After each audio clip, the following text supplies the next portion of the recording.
Ras El Hanout est une association bruxelloise composée de jeunes Belges de culture arabo-musulmane qui viennent de différents quartiers de Bruxelles et qui se sont mis ensemble pour promouvoir la diversité culturelle ici à Bruxelles, pour combattre les préjugés, les discriminations, tant à l'embauche qu'au logement, mais aussi pour travailler sur le plan de la culture ici à Bruxelles et faire en sorte que cette diversité culturelle soit également présente et soit également disponible pour les autres cultures qui vivent ici dans cette ville cosmopolite. Ras El Hanout est à la base d'une première pièce de théâtre qui s'appelait Fruits étrangers, Strange Fruit, tirée de la célèbre chanson de Billie Holiday, Strange Fruit. Grâce à notre travail, grâce au travail des comédiens et des écrivains, la pièce a rencontré un franc succès et cette pièce traitait en premier lieu des discriminations, mais aussi des rapports entre majorité et minorité, de la violence qui pouvait être instituée, pas seulement physique, mais également verbale. Ça nous a permis de créer un certain nom que nous essayerons en fait on essayera de continuer sur cette lancée avec notre deuxième pièce de théâtre qui s'appelle 380 jours. Et je rajouterais juste à cela que Ras El Hanout vient en fait, la base du mot, d'où est-ce que ça vient. C'est une épice marocaine qui est en fait un mélange d'épices de partout dans le monde. Donc on a voulu reprendre cette idée que le meilleur vient d'un mélange culturel, d'un mélange international. En fait, on a toujours eu une très bonne image et impression de tout ce qui s'est passé aux États-Unis lors de la période de la ségrégation raciale, où les minorités se sont pris en main pour changer les choses. À un moment donné, les gens ont dit stop et ont commencé progressivement à s'organiser et à faire en sorte que les choses évoluent.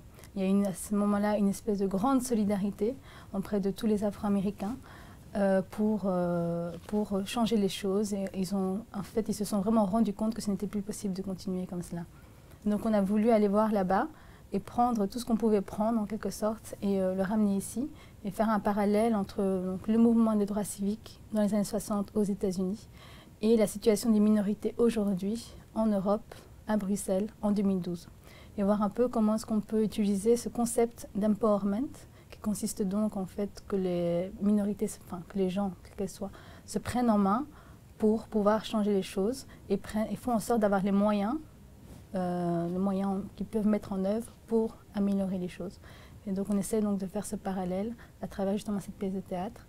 Et quand nous sommes partis là-bas, pendant 2 semaines, on a eu des rencontres très intensives avec beaucoup de personnes très intéressantes. Donc c'était des acteurs de terrain, des académiques qui nous ont en fait expliqué le passé, mais également le présent, parce que la lutte finalement pour l'égalité n'est jamais finie. C'est une lutte qui continue toujours en fait.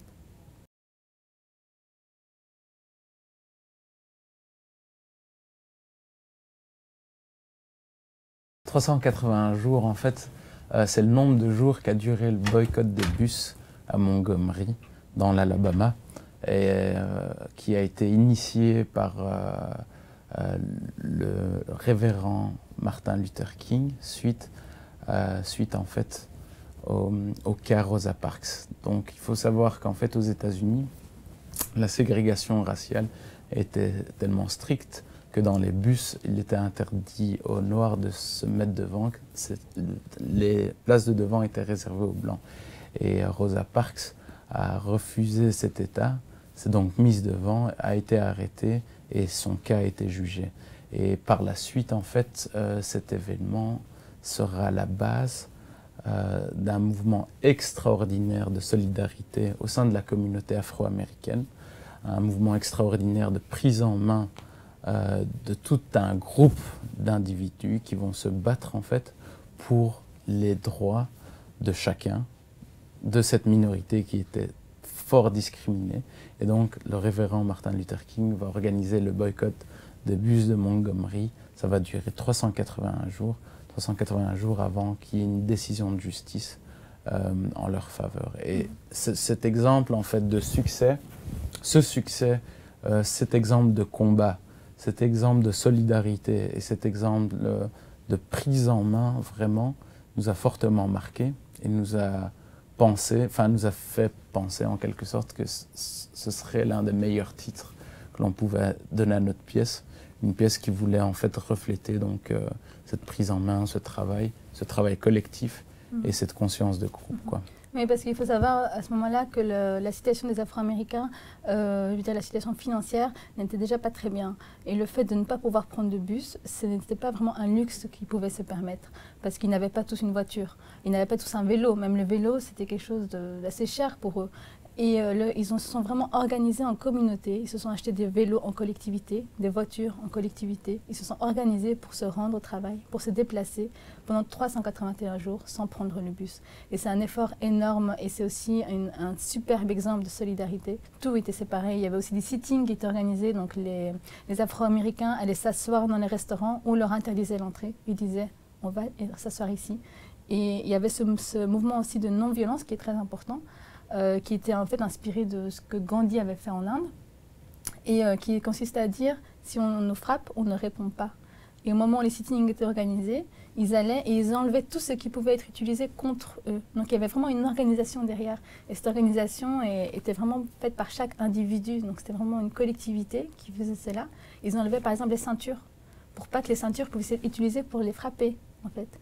Et ils se faisaient tabasser et certains se faisaient tuer. Ils restaient sans réagir. Parce qu'il disait la violence ne va pas nous aider. Et on trouve que c'est vraiment quelque chose d'incroyable, à la fois l'effort et la conviction qu'avaient ces personnes-là de mettre leur vie en danger. Et il y avait une interview assez intéressante qu'on avait faite aux États-Unis. Et c'était une fille qui racontait l'expérience de sa mère. Donc sa mère qui avait porté également le mouvement des droits civiques. Et qui disait que pour sa mère, c'était quelque chose de normal en fait. Elle n'avait pas l'impression de changer le monde. En faisant cela, elle avait participé à des sittings, des manifestations, tout cela. Elle n'avait pas l'impression que c'était quelque chose de si extraordinaire. Pour elle, c'était normal. Elle disait, on nous bafouait nos droits, on nous considérait comme des sous-hommes. Alors, c'était normal tout ce qu'on faisait. Et c'est quelque chose qui aujourd'hui nous touche particulièrement parce que ce n'est pas quelque chose de normal, c'est quelque chose qui est à nos yeux extraordinaire. Et c'est pour ça que ce voyage était très riche.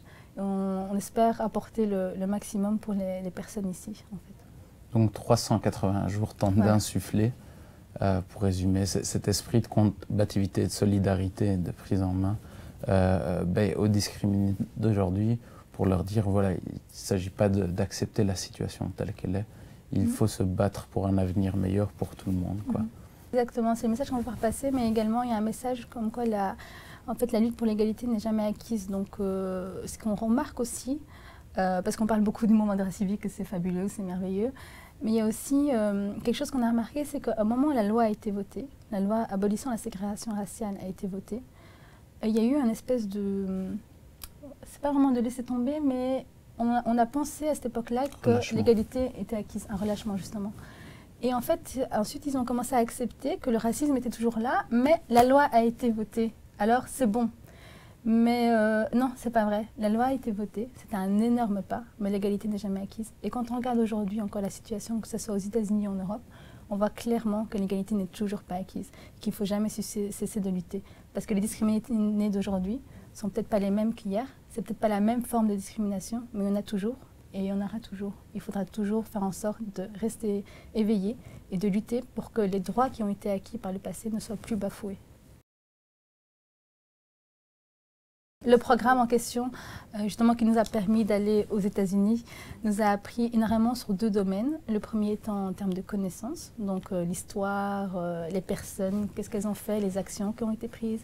Donc, et aussi l'aspect qui est plus, je dirais l'aspect plus humain, l'aspect d'ouverture d'esprit, l'aspect de voir une autre mentalité, une autre forme d'inégalité, d'autres formes de lutte en fait. Et donc là, il y a toute cette ouverture d'esprit qu'on a eue grâce à ce programme que je recommanderais à tout le monde et auquel je participerai sans problème à un autre moment donné. Moi, ce qui m'a fort frappé en fait grâce à ce programme, c'était la diversité des profils finalement qu'on a pu rencontrer, la diversité des profils qui faisaient l'Amérique en quelque sorte.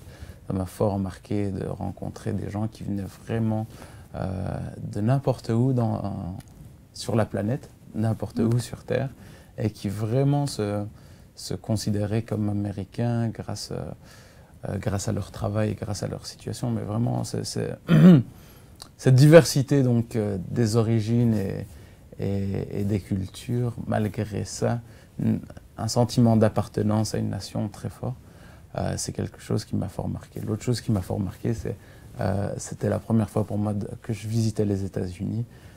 Et donc, ce qui m'avait fort marqué, c'était de voir en fait à quel point je connaissais ce pays, entre guillemets, grâce aux films, aux séries et à toute la culture américaine qui est vraiment très largement répandue sur Terre, quoi.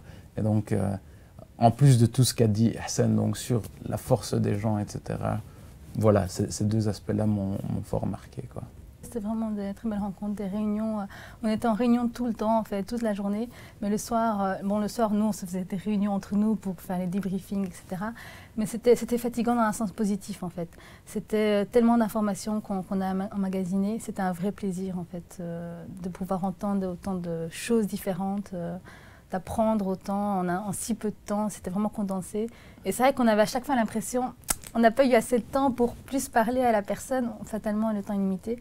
Enfin, c'est tellement les intervenants étaient intéressants, on voulait toujours continuer. On aime bien aller toujours après, parler aux gens, avoir le retour immédiat en fait. Et les gens nous disaient, c'est puissant tout ce que vous dites, hein, en termes de message. Ils disaient, et en plus, c'est pas lourd, quoi, parce qu'avec l'humour que vous utilisez, vous faites passer tout ça avec beaucoup d'humour. Il y a toute cette phase d'histoire, le moment des États-Unis, la phase de constat de ce qui se passe aujourd'hui, plus les pistes de solutions qu'on essaie de dégager. Donc nous allons jouer les prochaines représentations le 7 et 8 avril au Beaux-Arts. Il y aura également des représentations en octobre à l'Espace Mag. Je conseille à tous ceux qui veulent nous suivre de checker sur Facebook en fait, ou d'aller voir le site de notre association www.ras-lel-hanout.be. En fait, c'est le même site donc on est dirigé de la même manière, 381jours.be, c'est plus simple.